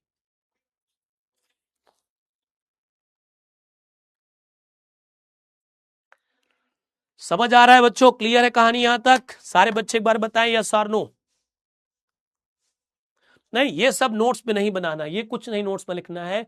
नोट्स में केवल आपको सेंट्रल आइडिया लिखना है और एक्सट्रैक्ट के क्वेश्चंस आंसर, बस।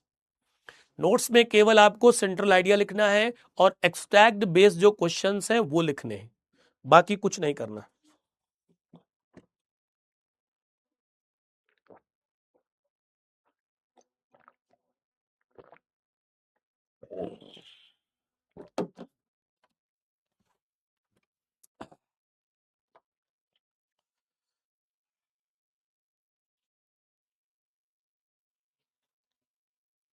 थैंक यू बेटा, थैंक यू।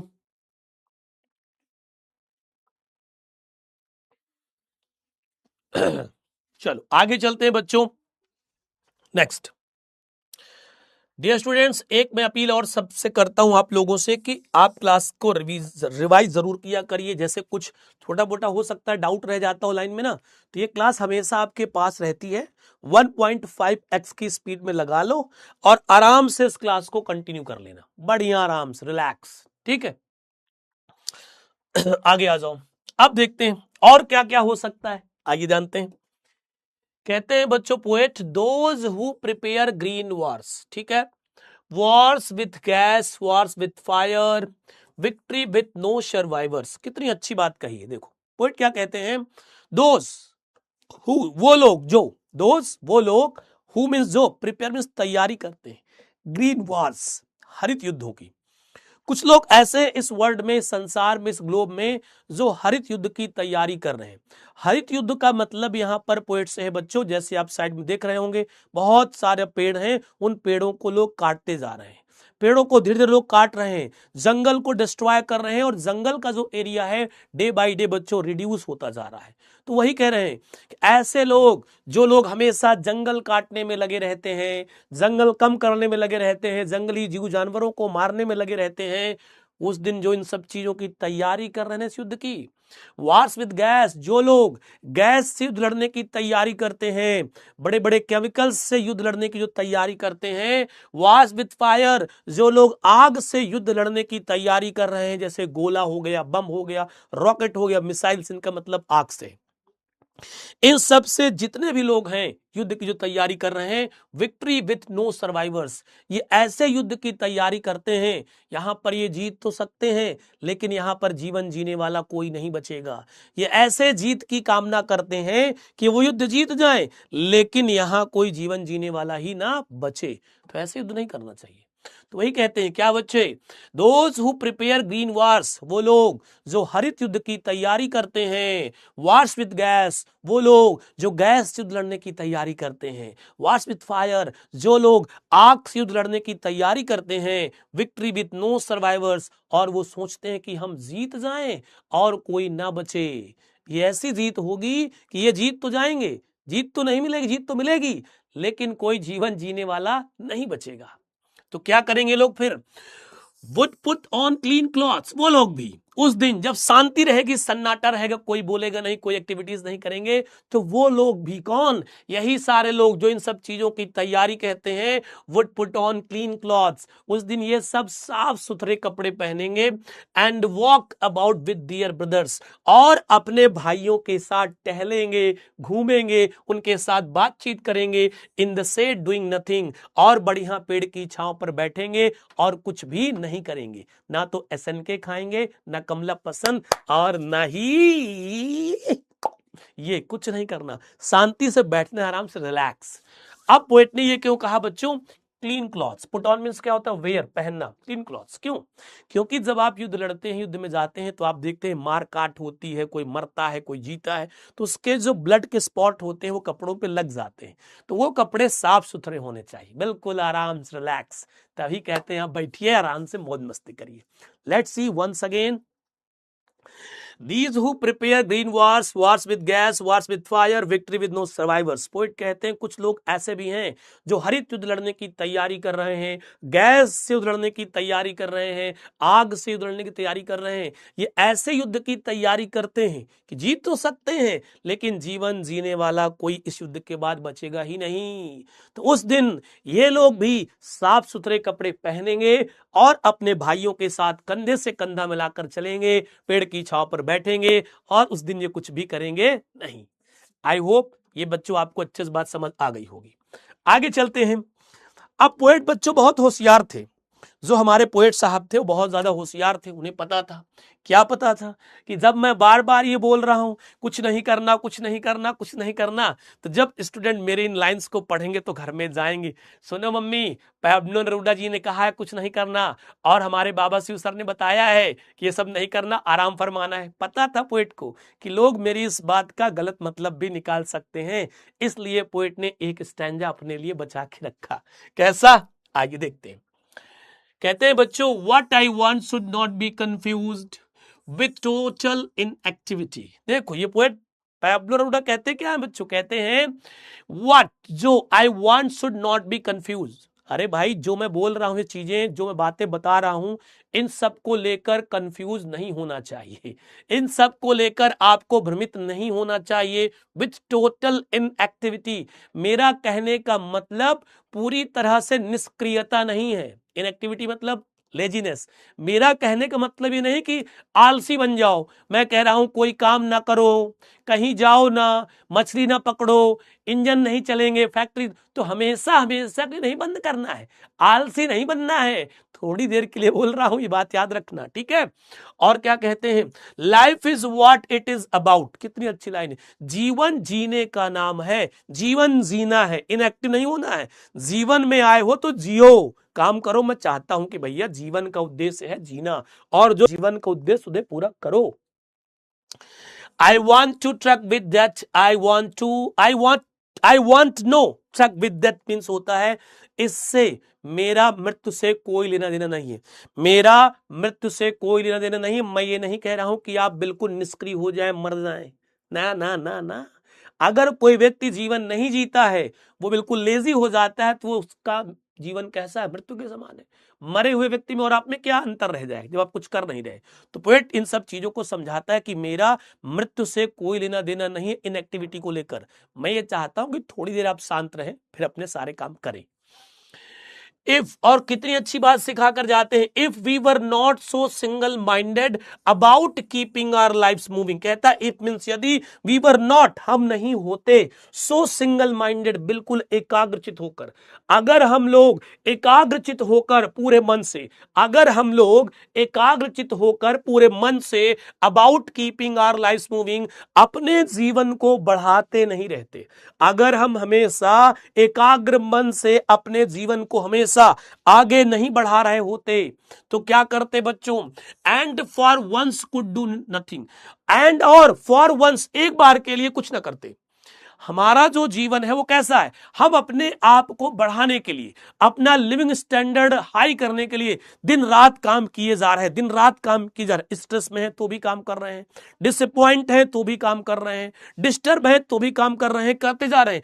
लेकिन अगर इन्हीं कामों के बीच में एक बार कुछ ना करते, थोड़ी देर के लिए स्टॉप कर देते सारे अपने वर्क, तो क्या होता, perhaps a huge silence might interrupt this sadness of never understanding ourselves।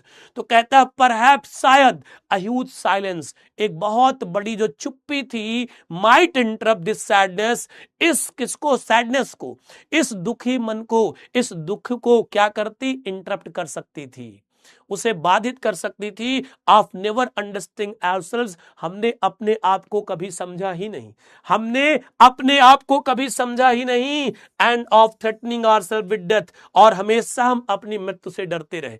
पूरे जीवन भर हमने क्या किया, लोगों को पीछे करने के लिए रात दिन काम किया, दुखी थे, मन नहीं था काम करने का, फिर भी काम किया, रुके नहीं। अगर हम थोड़ी देर रुक जाते और अपने बारे में सोचते, तो शायद जो हमारा दुख था वो हमसे दूर हो जाता। लेकिन हमने इस बात को, अपने आप को कभी समझा ही नहीं, और हमेशा मृत्यु से डरते रहे और पूरे जीवन भर काम करते रहे। ऐसा नहीं करना चाहिए था, ऐसा नहीं करना चाहिए था। ये बच्चों जो आप स्टैंजा देख रहे हैं, ये बच्चों आपके एग्जाम के लिए बेटा क्या है, मोस्ट इंपॉर्टेंट है। क्या है डियर स्टूडेंट्स आपके एग्जाम के लिए बच्चों, ये आपके एग्जाम के लिए बच्चों मोस्ट इंपॉर्टेंट स्टैंजा है। प्लीज इसे ध्यान से देखिएगा, ठीक है। आ जाओ लास्ट में आ चुके हैं। Perhaps the earth can teach us, as when everything seems dead, and later proves to be alive. कितनी अच्छी बात पोएट ने हमें सिखाने की कोशिश की है। बच्चों ध्यान सुनना, आपके जीवन में भी ऐसा होता है या होगा आगे चलकर। क्या पोएट कहते हैं? परहैप्स, शायद, the earth can teach us, पृथ्वी हमें सिखा सकती है, पृथ्वी हमें सिखाती है। क्या? एज जब सॉरी एज, क्योंकि, व्हेन मीन जब, क्योंकि एज मीन्स क्योंकि, व्हेन मीन जब, एवरीथिंग सब कुछ, सीम्स मीन्स प्रतीत होता है, डेड मीन्स मरा हुआ, बेजान, एंड मीन्स और, लेटर मीन्स वही चीज बाद में, प्रूफ्स मीन्स सिद्ध हो जाती है, टू बी अलाइव, जीवित। लाइन्स बाय लाइन्स अगर आप इनका अर्थ देखेंगे लाइन बाय लाइन, तो आप इनका अर्थ कभी निकाल ही नहीं सकते। पोएट्री भावना है, फीलिंग्स है। इनको जितना अच्छे से आप मिर्च मसाला लगा के एक्सप्लेन कर सकते हैं करिए, ताकि बच्चों को समझ में आए और क्लास में एंजॉय। क्या करिए? एंजॉय। अब इन लाइन का मतलब बहुत डीप है। क्या है? आइए जानते हैं। Perhaps the earth can teach us, शायद पृथ्वी हमें यह सिखा सकती है, या शायद हम पृथ्वी से यह सीख सकते हैं। शायद हम पृथ्वी से यह सीख सकते हैं, पृथ्वी शायद हमें सिखा सकती है, क्योंकि when everything seems dead, जब इस धरातल पर सब कुछ मृत प्रतीत होता है, सब बेजान प्रतीत होता है, तो कुछ दिनों के बाद वही सारी चीजें जीवित प्रतीत होने लगती हैं, वही सारी चीजें बिल्कुल से सजीव लगने लगती हैं। अब आप कहेंगे कैसे? जैसे बच्चों आपने देखा होगा हमारे सीजन में एक सीजन आता है ऑटम का। ऑटम मतलब पतझड़ का सीजन।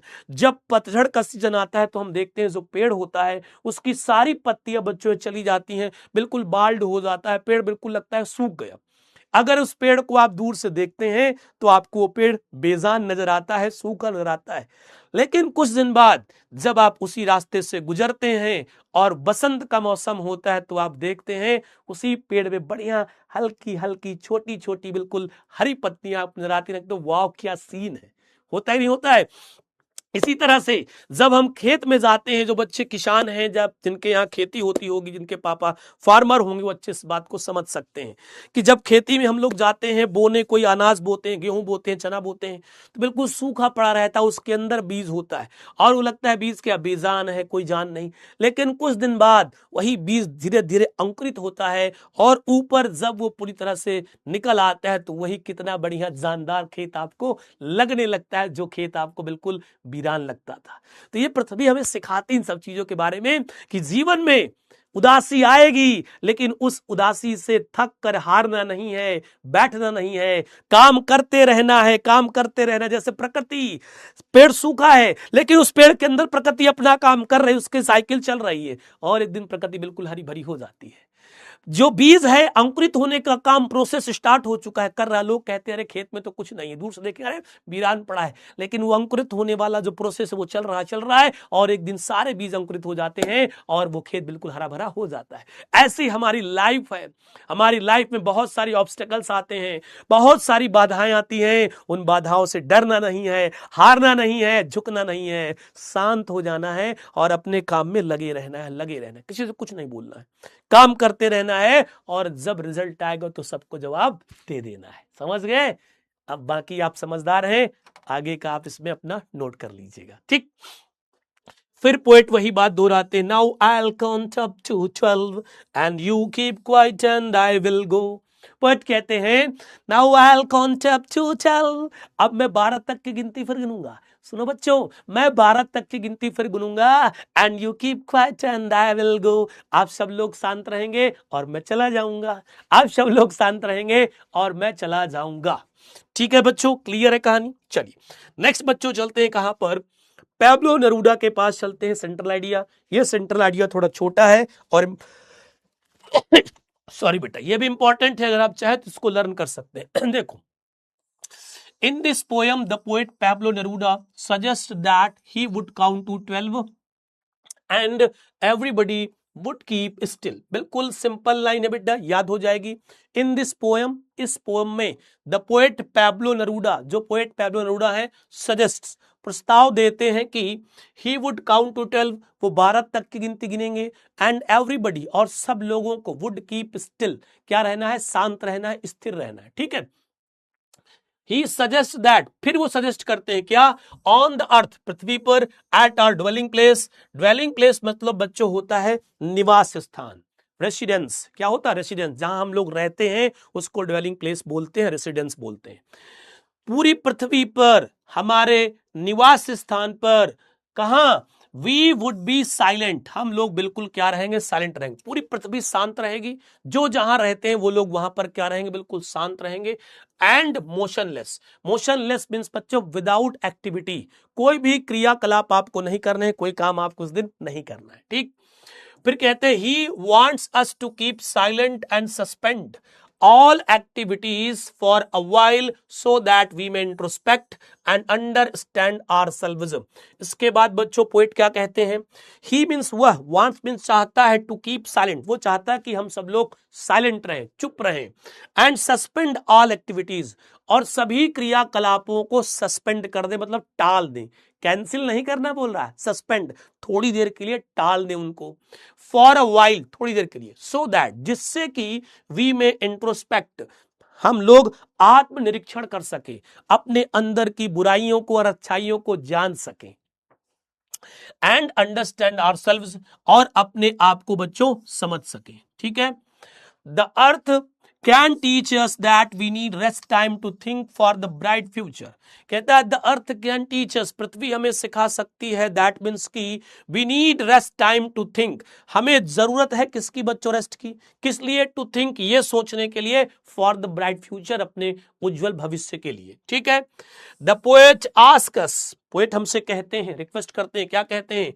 टू स्टॉप वॉर्स, युद्ध रोक दीजिए, युद्ध मत करिए, हेट, एक दूसरे से घृणा मत करिए, पोल्यूशन मत फैलाइए, किलिंग ऑफ एनिमल्स, जानवरों को मत मारिए, एंड हंटिंग आवरसेल्व्स और अपने आप का शिकार करना भी छोड़ दो। हमेशा स्ट्रेस में रहना, हमेशा नेगेटिव थॉट सोचना, एक दूसरे की बुराई करना, ये सब मत करो, सब गंदी बात है, ये सब नहीं करना है। और उसके बजाय करना क्या है बच्चों?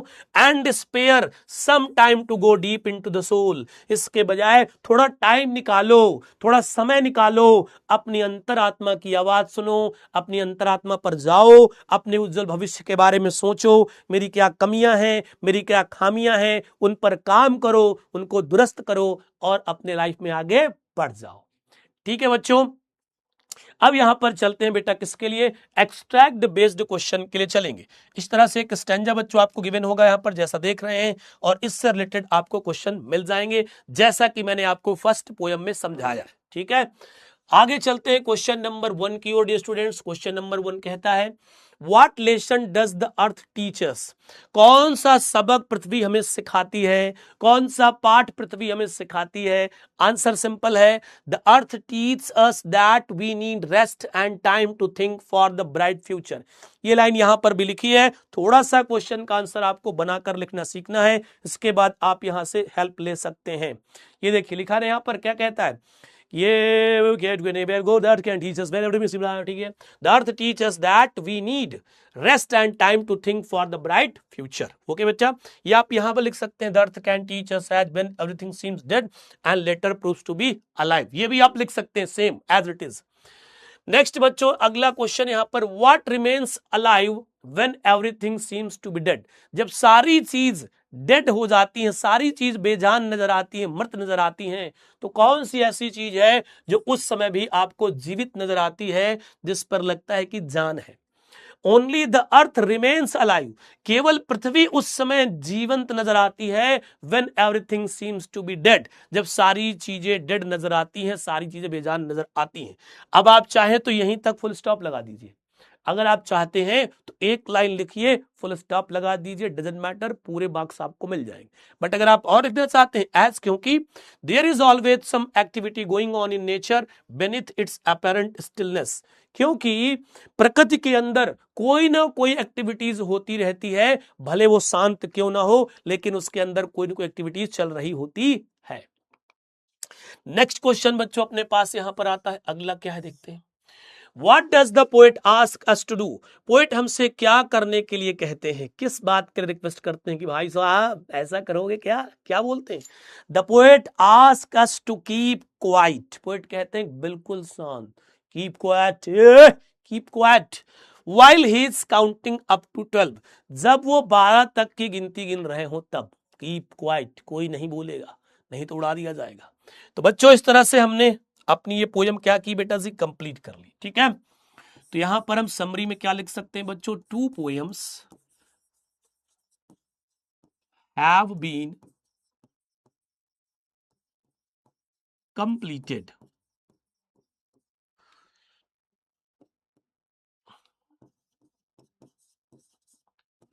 2 poems have been completed. These poems are very important. ये पोएम बच्चों हमारे लिए क्या है बेटा, बहुत ज्यादा क्या है बेटा, इंपॉर्टेंट। ठीक है, याद रखिएगा, भूलिएगा मत। इसके बाद बच्चों और क्या सीखा हम लोगों ने, सेंट्रल आइडिया बच्चों क्या है इसका, डन है।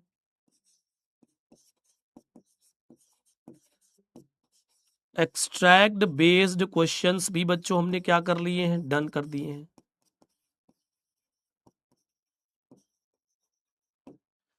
ठीक है बेटा, तो 2 poems have been completed. These poems are very important. इसके बाद सेंट्रल आइडिया कर लिया है, कोई दिक्कत, किसी को कोई परेशानी?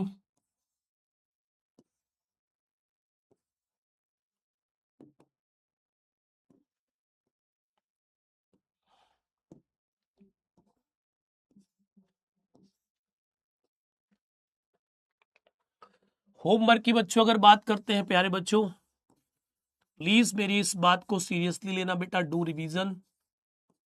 ठीक है, और साथ में आपको बच्चों क्या करना है, prepare your notes, learn at least 1 central idea. आज का काम कल पर नहीं छोड़ना है। कल जो मैंने आपको चैप्टर पढ़ाया था उस पर यही मैसेज दिया गया था ना, कि जो भी काम करना है आपको तुरंत करना है, जो भी काम करना है तुरंत करना है, किसी के भरोसे आपको नहीं रहना। और बेटा केवल आपको 3 ही सेंट्रल आइडिया लर्न करने हैं, उनमें से 2 हैं, एक इनमें से कोई भी एक जो आपको इजी लगता हो, जो आपको लगता है सर ये छोटा है, सिंपल है, मैं इसको अच्छे से लर्न कर सकता हूं, आप उसके साथ चले जाइए। ठीक है बेटा जी। काफी बच्चों इंग्लिश देखता हूँ बहुत वीक है, जैसे स्पेलिंग डाउट की नहीं लिख पाते हैं, स्टैंडर्ड की स्पेलिंग नहीं लिख पाते हैं, तो बेटा वो आप ना थोड़ा सा घर में प्रैक्टिस करिए अपनी इंग्लिश देखने की, इंग्लिश पढ़ने की, ताकि आपके जो थोड़ा सा लास्ट क्लास का वो है वो ठीक रहे। ठीक है ना,